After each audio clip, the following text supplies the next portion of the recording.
Dari awal ketika saya melihat Kiai Iman membuat kajian, saya melihat ini adalah sebuah kajian yang sudah lazim dibuat di pesantren-pesantren yang kita kenal dengan Bahdul Masail.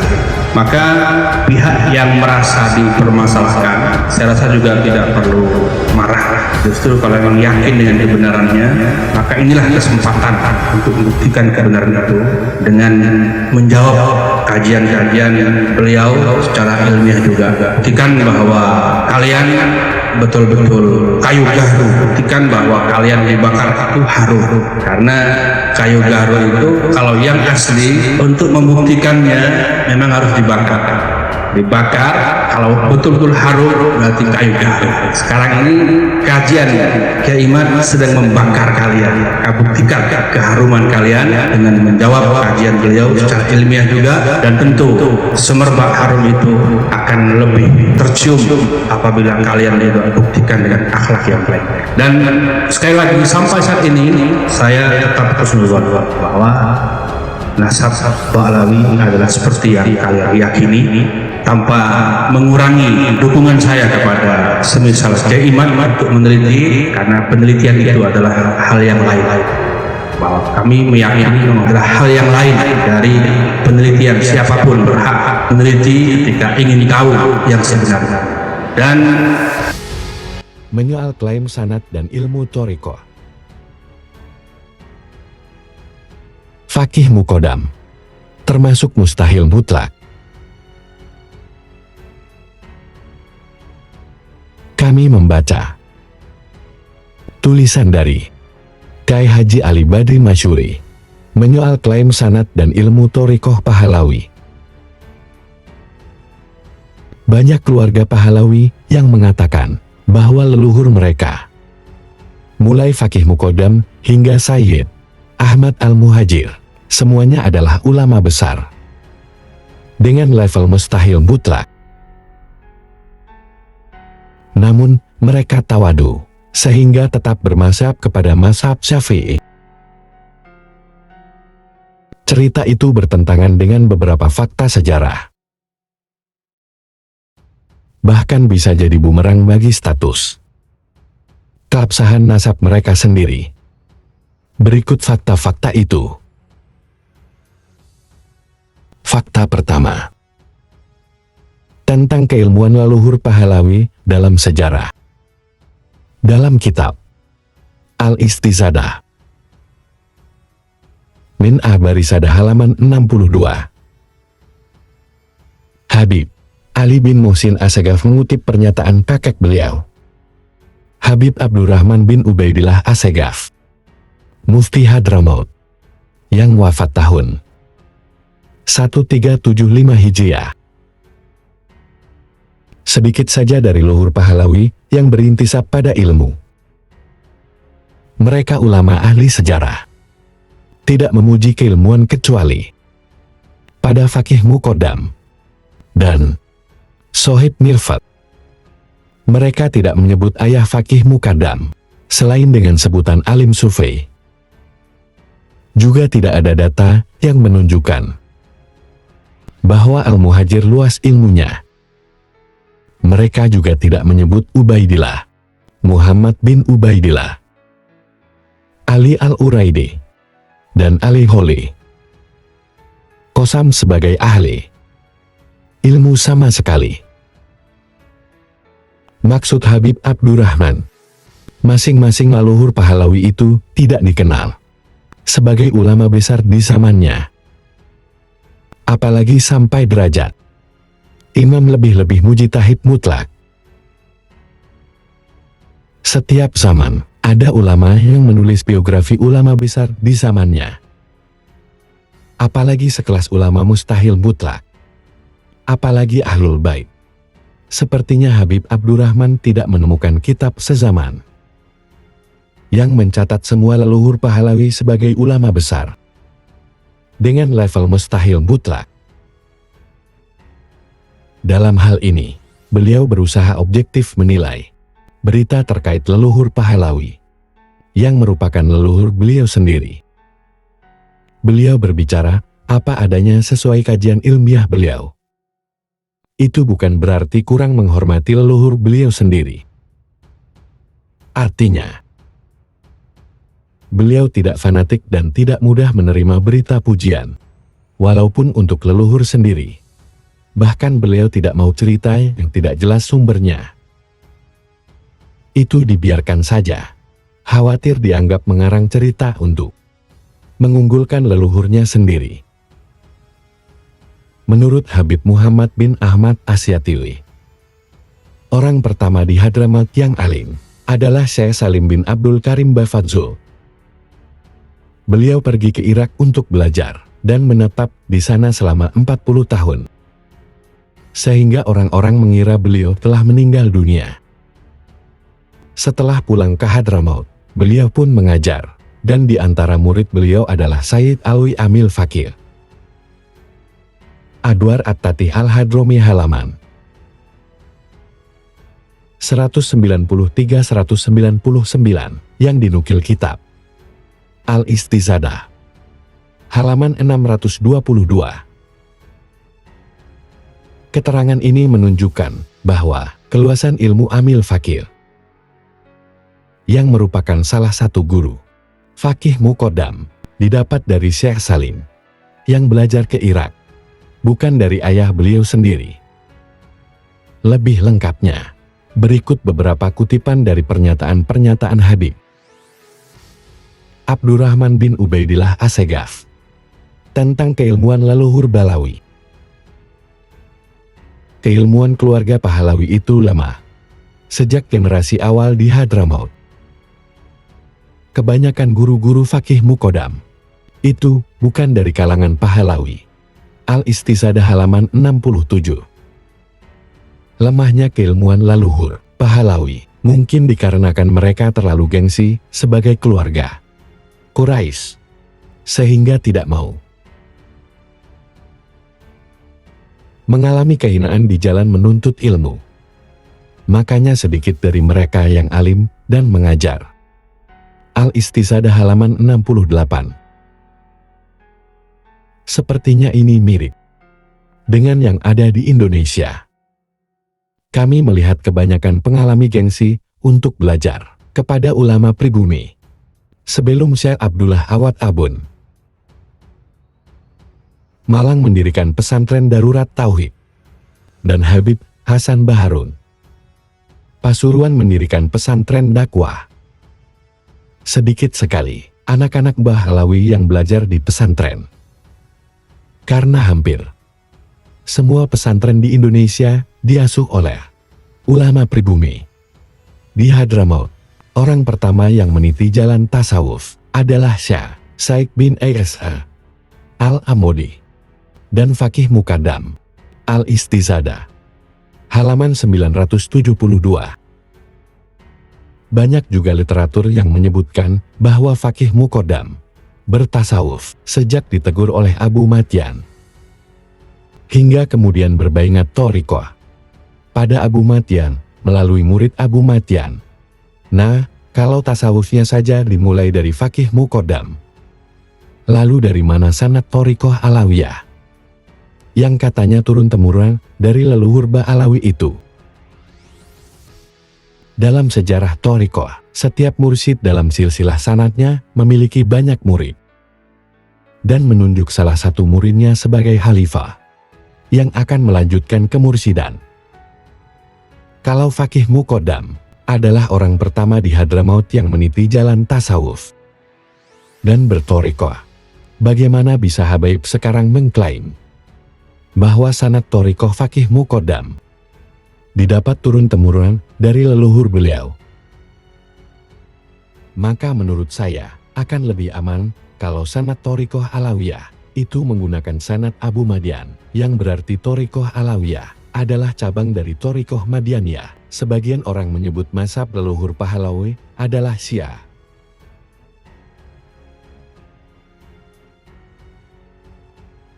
Dan ditentang oleh Habaib. Namun ada yang aneh. Generasi awal leluhur Pahlawi di Hadramaut tidak ada yang menamakan anaknya dengan Abu Bakar, Umar dan Utsman. Orang pertama yang menamakan anaknya dengan Abu Bakar dan Umar adalah Habib Ahmad, putra Fakih Muqaddam yang wafat pada tahun 706 Hijriah. Al-Istizadah, halaman 111.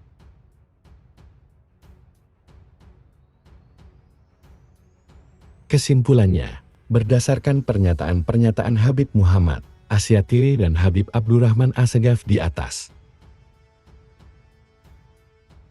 klaim bahwa sanad ilmu dan thariqah Pahlawi itu dari leluhur secara turun-temurun hingga Sayyidina Ali Karomalah Wajilah adalah tidak ada dasar yang valid.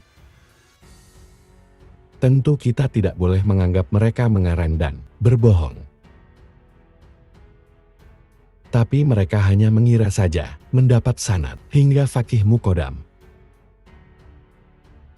Kemudian mereka mengira bahwa beliau mendapat sanad dari ayat atau paman beliau, dan seterusnya.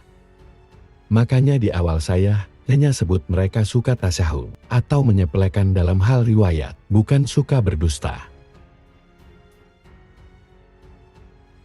Fakta kedua, tentang pernah diragukannya nasab Al-Muhajir oleh sebagian penduduk Yaman.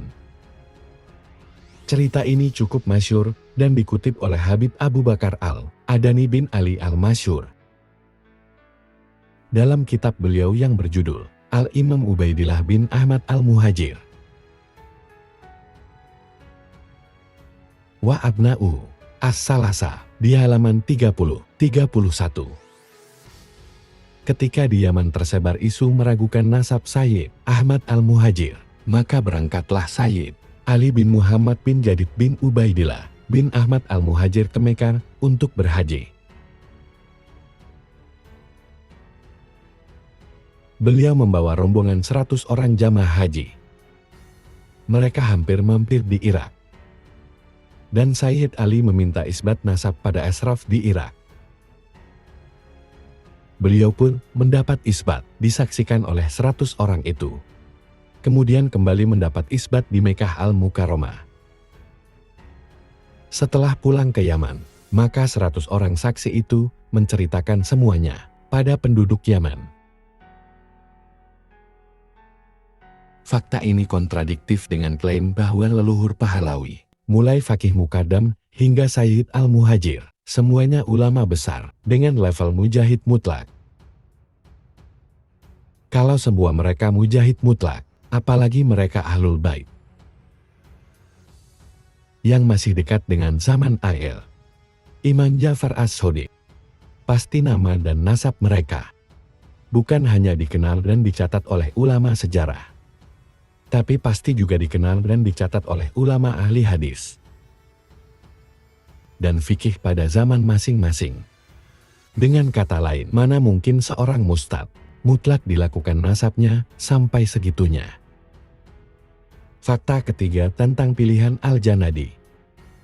Ketika menulis biografi ulama dan raja-raja dalam kitab As-Suluk, Al-Janadi mengangkat sejarah salah satu ulama keluarga Jadid, keturunan Sayyid Ahmad yang bernama Syarif Ali Al-Jadidi, Abu Abdul Hasan. Al-Janadi menulis nasab beliau begini: Ali bin Muhammad bin Ahmad bin Muhammad bin Ali bin Muhammad bin Jadid bin Abdullah bin Isa. Seandainya semua leluhur Pahlawi yang katanya satu rumpun dengan keluarga Jadid adalah ulama berkaliber mustahil mutlak, niscaya Al-Janadi akan lebih memilih mengangkat nama keluarga Pahlawi daripada nama Syarif Ali Al-Jadidi yang hanya ulama biasa. Atau minimal akan menyebutkan bahwa Syarif Ali masih famili dengan Sayyid Ali ayah Fakih Muqaddam misalnya. Karena Syarif Ali sezaman dengan beliau. Alih-alih Al-Janati justru hanya menyebut bahwa Syarif Ali memiliki famili di Hadramaut yang dikenal dengan keluarga Abi Alawi. Hal ini mengisyaratkan bahwa dari keluarga Abi Alawi saat itu tidak ada ulama yang terkenal sampai mancanegara, apalagi sebagai mustahil mutlak. Fakta keempat, tentang kitab-kitab nasab primer yang tidak mencatat nama Abdullah atau kitab-kitab sekunder yang mencatat nama Abdullah sebagai nama yang tidak disepakati. Yang disepakati hanya 3 saja, yaitu Muhammad, Husain, dan Ali. Sedangkan nama Abdullah hanya disebut dengan kalimat ilah atau konon katanya. Baiklah, seperti yang saya katakan sebelumnya, kita terima nasab Abdullah. Walaupun tidak sesahih 3 nama anak Sayyid Ahmad yang lain. Bahkan kita terima bahwa Ubaidillah itu adalah orang yang sama dengan Abdullah yang ditulis oleh Al-Janadi. Anggap saja ulama ahli nasab Sayyid itu memang tidak tahu saja bahwa Sayyid Ahmad juga memiliki anak bernama Abdullah. Jadi nasab Sayyid Abdullah bisa diterima. Hanya saja mana mungkin anak Sayyid Ahmad yang menjadi mustahil mutlak tidak diketahui oleh ahli nasab dan ahli sejarah.